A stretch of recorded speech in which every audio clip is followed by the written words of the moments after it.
guys! Today I'm going to review Silent Night, Deadly Night. You've made it through Halloween. Now try and survive Christmas. Silent Night, Deadly Night.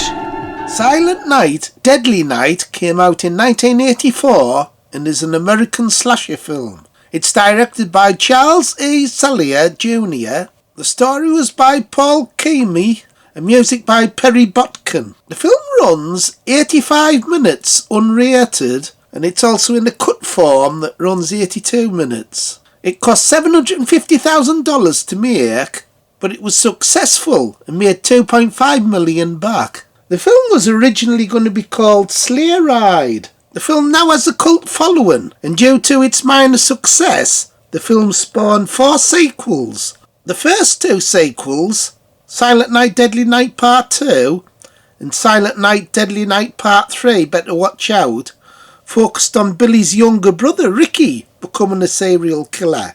However, Silent Night, Deadly Night 4, Initiation, and Silent Night, Deadly Night 5, The Toymaker, have no connection with the characters from the previous films, and each of them focus on a different Christmas-themed horror story. A loose remake of the film, titled Silent Night, was released in 2012.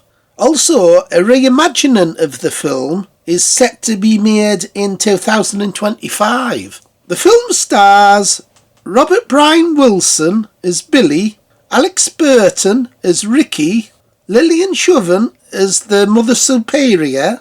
Linnea Quigley also pops up in a role, playing a character called Denise, and she would later go on to be a horror screen queen. So with it being December, I thought I'd do a Christmas themed month.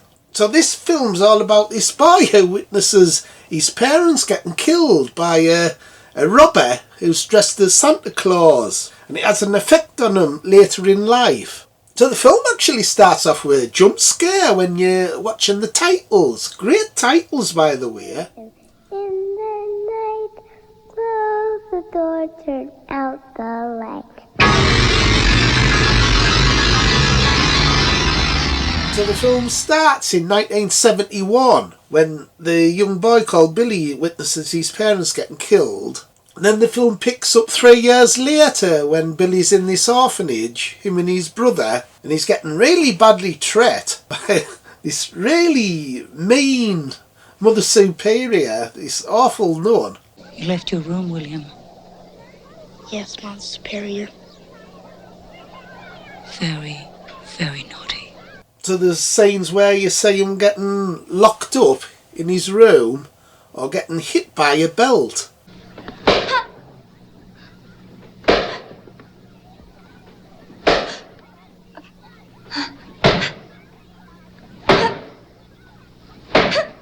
Yeah, hell, she's a right bloody twatter. Bloody religious nutter. What a bloody shithouse. Yes, she is a twat, Bones. If I was bloody Billy, I'd grab that bloody belt off her and give her some of the bugger back.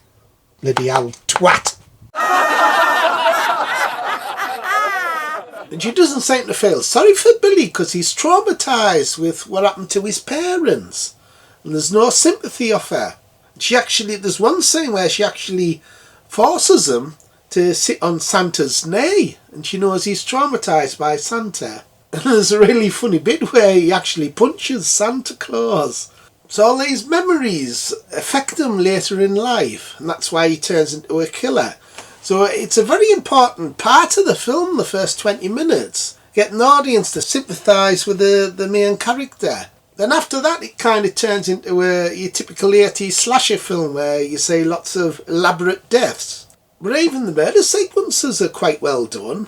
I especially like the sleigh ride where there's this lad who's on a sleigh going downhill, and while he's going past, the killer cuts his head off. Great beheading scene.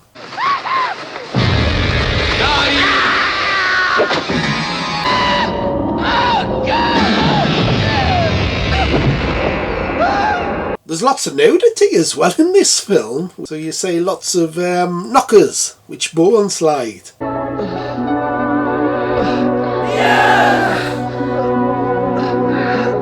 Cool, Phil! Great bloody knockers on there! I'd give her a bloody good Christmas present. Oh, fucking whore. And the film was very controversial at the time because of the killer dressed as Santa Claus. They were worried in case it would affect kids. And Silent Night, Deadly Night now has the distinction of joining I Spit on Your Grave as one of the two most contemptible films I have seen. And it really is quite awful. Silent Night, Deadly Night was one of the most controversial films of the 1980s due to an advertising campaign, particularly the posters and TV spots that emphasised that the killer was dressed as Santa Claus.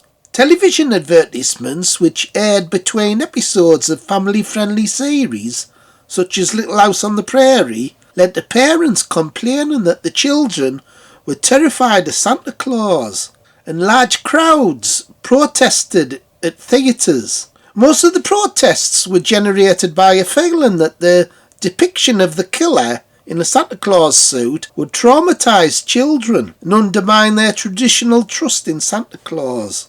For me, there was a really hard-hitting bit where he actually gives a girl a Stanley knife as a present. So this little girl's handed this Stanley knife in her hand and the blade's out. I thought that was quite a hard-hitting scene, actually, because as a parent it's kind of hard to watch, because I know how sharp them bloody knives are. So the film's fun and gory. It doesn't take itself too seriously. And for me, the strength of the film's because you see the beginning of him growing up. So the killer has more character than usual in these 80s slasher films. It's usually just a guy who's a nutter. In this, you actually see him grow up. And for me, it makes a big difference for the film. It puts it on a little bit higher level. It also questions the responsibility of parents and guardians, how they affect young kids, and the consequences of what could happen if they're badly treated, if they're not brought up properly. And even Quentin Tarantino likes this film, so that's a plus. It must be good if he likes it. So overall, I think I'd give this film an 8. 8 out of 10. Better than I expected. What did you think, boys? Did you like it? I thought it was a bloody good film, Phil. Blood, sex, bloody knockers. What more do you bloody want? Okay, everybody, bye. Like, subscribe and share. Bye. Bye.